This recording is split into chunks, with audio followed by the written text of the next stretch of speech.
दोस्तों कलर के बाद अब हम जिस एलिमेंट ऑफ डिज़ाइन के बारे में बात करेंगे वो है वैल्यू। वैल्यू किसी भी इमेज, विजुअल, फोटोग्राफ या डिज़ाइन के अंदर डेप्थ, डायमेंशन, इंटरेस्ट और ड्रामा पैदा करने के काम आता है। दोस्तों वैल्यू एक ऐसा एलिमेंट ऑफ डिज़ाइन है जिसको आमतौर पे बहुत ज़्यादा इंपॉर्टेंस नहीं दी जाती, लेकिन ये नहायत इम्पॉर्टेंट एलिमेंट ऑफ डिज़ाइन है और इसका ना सिर्फ ग्राफिक डिज़ाइन बल्कि फोटोग्राफी और ड्राइंग वगैरह के अंदर भी बहुत ही इंपॉर्टेंट रोल है। अगर वैल्यू को डिफाइन किया जाए तो वैल्यू इज लाइटनेस और darkness of any object, any area, any shape और एनी कलर, यानी कि किसी भी ऑब्जेक्ट, शेप या कलर की लाइट और डार्क होने को वैल्यू कहा जाता है। दोस्तों आइए जानने की कोशिश करते हैं कि वैल्यू क्या है और ग्राफिक डिजाइन में वैल्यू की क्या इंपॉर्टेंस है। दोस्तों ग्राफिक डिजाइन के अंदर वैल्यू को मेजर करने के लिए एक 9 स्टेप का स्केल इस्तेमाल किया जाता है। जैसा कि आप इस वक्त अपनी स्क्रीन पे अपने सामने देख सकते हैं, आपके सामने एक 9 स्टेप का स्केल मौजूद है। अगर आप गौर से देखें तो इस स्केल के ऊपर मोस्ट लेफ्ट पे वाइट कलर का एक बॉक्स मौजूद है 1 नंबर के ऊपर, जबकि मोस्ट राइट पे 9 नंबर पे ब्लैक कलर का एक बॉक्स मौजूद है। दोस्तों 1 से लेके 9 तक ये जो तमाम बॉक्सेस आप देख रहे हैं, ये तमाम बॉक्सेस बेसिकली टोन्स को जाहिर करते हैं। वाइट से लेके ब्लैक तक की 9 डिफरेंट टोन्स इस वक्त आपके सामने हैं। अगर हम गौर करें तो हमें पता चलता है कि इस 9 स्टेप स्केल को फर्दर 3 कैटेगरीज के अंदर डिवाइड किया गया है। मोस्ट लेफ्ट पे वाइट के पोर्शन में जो 3 बॉक्सेस हैं, पहले 3 बॉक्सेस, उन बॉक्सेस को हाइलाइट्स के नाम से जाना गया है।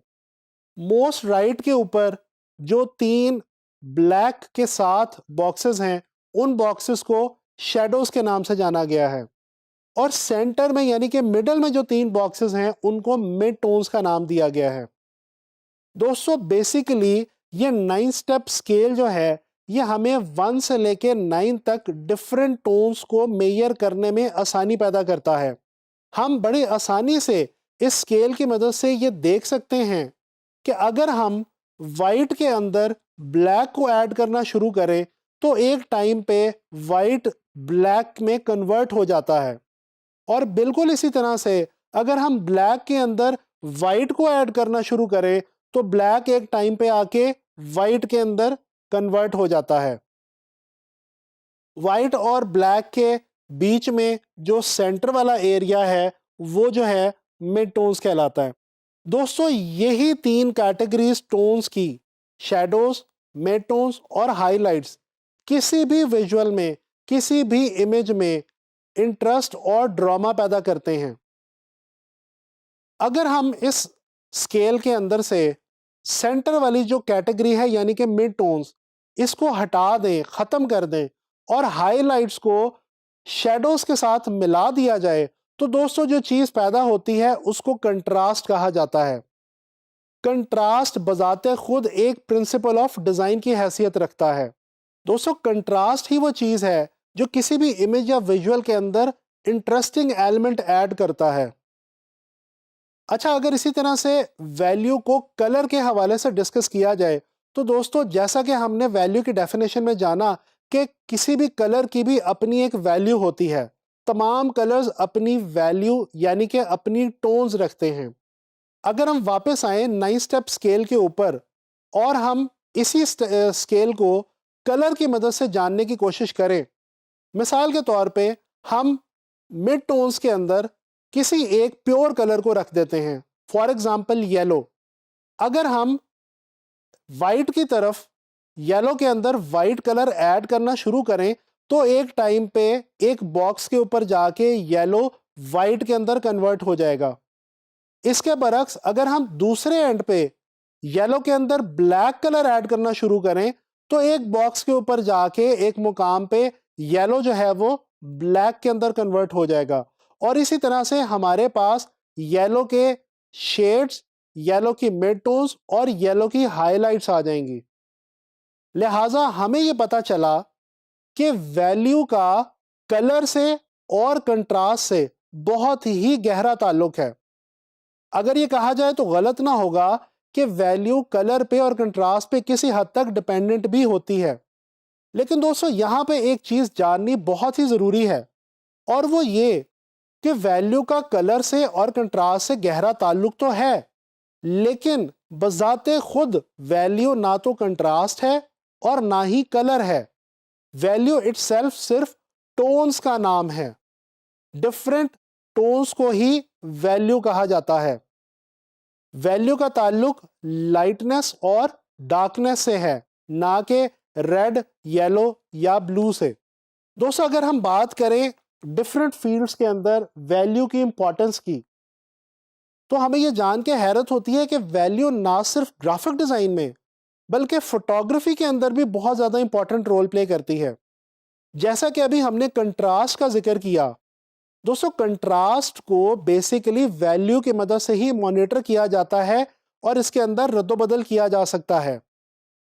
कोई भी फोटोग्राफर जब कोई फोटोग्राफ खींचता है तो उस फोटोग्राफ को खींचते वक्त वो अगर कंट्रास्ट को हाई कर दे और हाई कंट्रास्ट का इमेज कैप्चर करे, तो दोस्तों वो इमेज ना सिर्फ ड्रामेटिक होगा बल्कि बहुत ही ज्यादा इंटरेस्टिंग होगा। यही वजह है कि अगर आप ब्लैक एंड व्हाइट फोटोग्राफी को देखें तो ब्लैक एंड व्हाइट फोटोग्राफ्स के अंदर आपको बहुत ज्यादा हाई कंट्रास्ट के इमेजेस मिलते हैं जो कि बहुत ही ज्यादा ड्रामेटिक फील रखते हैं। अब ये कंट्रास्ट को जो मॉनिटर किया जाता है ये डेफिनेटली वैल्यू की मदद से किया जाता है, लिहाजा वैल्यू की फोटोग्राफी के अंदर बहुत ज्यादा इंपॉर्टेंस है। अच्छा, इसके साथ साथ अगर हम ग्राफिक डिजाइन का जिक्र करते चलें तो दोस्तों ग्राफिक डिजाइन में भी फोटोग्राफी और स्केचिंग वगैरह की तरह वैल्यू की बहुत ज़्यादा इंपॉर्टेंस है। एक तो जिस तरह अभी हमने फोटोग्राफी के अंदर जिक्र किया कंट्रास्ट के हवाले से, तो डेफिनेटली जब आप कोई डिज़ाइन क्रिएट कर रहे होते हैं तो आपको उस डिज़ाइन के अंदर कंट्रास्ट को हाई करके एक अपॉर्चुनिटी मिलती है कि आप उस डिज़ाइन के अंदर बहुत ही इंटरेस्टिंग एलिमेंट ऐड कर सकें। इसके अलावा ग्राफिक डिज़ाइन में वैल्यू एक और बहुत ही इंपॉर्टेंट और मज़ेदार काम करता है। दोस्तों वो ये कि किसी भी ऑब्जेक्ट या किसी भी शेप की फॉर्म को वैल्यू की मदद से ही जाहिर किया जा सकता है या प्रेजेंट किया जा सकता है। इसकी मिसाल मैं आपको यूं दूंगा कि जब हम ड्राइंग करते हैं, ड्राइंग करते हुए किसी भी शेप को हम उसके हाइलाइट्स, तो मिडटोन्स और उसके शेडोज की मदद से ही जाहिर करते हैं। कोई भी शेप अपने हाइलाइट्स, मिड टोन्स और अपनी डार्क टोन्स के बगैर फ्लैट फील होती है। लिहाजा डिजाइन के अंदर हम वैल्यू की मदद से किसी भी ऑब्जेक्ट को या किसी भी शेप को फॉर्म दे सकते हैं, उसकी 3D फील जाहिर कर सकते हैं। दोस्तों आइए काम करते हैं, कुछ स्केचेस और फोटोग्राफ्स की मदद से वैल्यू को स्टडी करने की कोशिश करते हैं। जैसा कि इस वक्त आपके सामने स्क्रीन पे ये एक विजुअल मौजूद है। दोस्तों ये एक स्केच है और इस स्केच के अंदर बहुत आसानी से देखा जा सकता है कि एक राउंड बॉल है। उस बॉल की फॉर्म को शैडोज, मिडटोन्स और हाइलाइट्स की मदद से नुमाया किया गया है, और इस खूबसूरती के साथ नुमाया किया गया है कि उसकी राउंड शेप वाज़े हो गई है। इसके अलावा जो राउंड शेप है, जो राउंड बॉल है, उसके बैकग्राउंड और उसका फोरग्राउंड वो भी मिड टोन्स, हाइलाइट्स और डार्क्स की मदद से बहुत ज़्यादा खूबसूरती के साथ प्रेजेंट किए गए हैं। दोस्तों आइए एक और विजुअल देखते हैं। ये एक और स्केच आपके सामने इस स्क्रीन पे नुमाया है। दोस्तों इस स्केच के अंदर आर्टिस्ट ने 4 मुख्तलिफ बेसिक शेप्स को ड्रॉ किया है: रेक्टेंगल, सर्कल, स्क्वायर और ट्रायंगल। लेकिन आर्टिस्ट ने मिड टोन्स, हाइलाइट्स और डार्क टोन्स की मदद से इन तमाम शेप्स की 3D फॉर्म प्रेजेंट की है। यह किस तरह से मुमकिन हुआ? ये मिड टोन्स, हाइलाइट्स और डार्क्स यानी कि वैल्यू की मदद से ही मुमकिन हो सका। इसी तरह से अगर हम इस फोटोग्राफ को देखें जो इस वक्त स्क्रीन पे आपके सामने है, तो आप देख सकते हैं कि इसके अंदर जो मेन कैरेक्टर यानी कि जो मेन सब्जेक्ट है वो बजाते खुद डार्क्स के अंदर मौजूद है। इसके अलावा जो फोरग्राउंड है वो तमाम डार्क में है। जो टनल की वॉल्स हैं उन वॉल्स के ऊपर जो लाइट्स हैं वो बहुत ही खूबसूरत हाईलाइट्स क्रिएट कर रही हैं। और जैसे जैसे इमेज ट्रैवल करते हुए स्टेयर केस की तरफ जाता है, सीढ़ियों की तरफ, तो बहुत ही खूबसूरती से डार्क टोन्स जो हैं यानी कि शेडोज जो हैं वो हाईलाइट्स के अंदर कन्वर्ट होती हैं। ओवरऑल इस इमेज के अंदर शेडोज, मिड टोन्स और हाईलाइट्स खास तौर पे कंट्रास्ट यानी कि शेडोज और हाईलाइट्स बहुत ही खूबसूरत इंपैक्ट क्रिएट कर रहे हैं। इसी तरह से अगर हम इस विजुअल को देखें, यह भी एक बहुत ही खूबसूरत फोटोग्राफ है। इस फोटोग्राफ के अंदर भी एक टनल से आसमान का मंजर कैप्चर किया गया है और आप देख सकते हैं कि सीढ़ियों पे एक करैक्टर भी मौजूद है। इस तस्वीर की खूबसूरती यह है कि इसके अंदर जो करैक्टर मौजूद है वो बैक वक्त डार्क टोन्स यानी कि शेडोज और हाइलाइट्स दोनों के अंदर ट्रैवल कर रहा है। अगर आप गौर से देखें तो जो करैक्टर है उसका जो लोअर बॉडी पोर्शन है वो शेडोज के अंदर मौजूद है और जो अपर बॉडी पोर्शन है वो आसमान की तरफ से क्रिएट किए गए हाइलाइट्स के अंदर मौजूद है। और यही इस इमेज की असल खूबसूरती है। ये भी एक हाई कॉन्ट्रास्ट इमेज है, लिहाजा इसके अंदर भी वैल्यू की मदद से बहुत ही खूबसूरत मंजर क्रिएट किया गया है।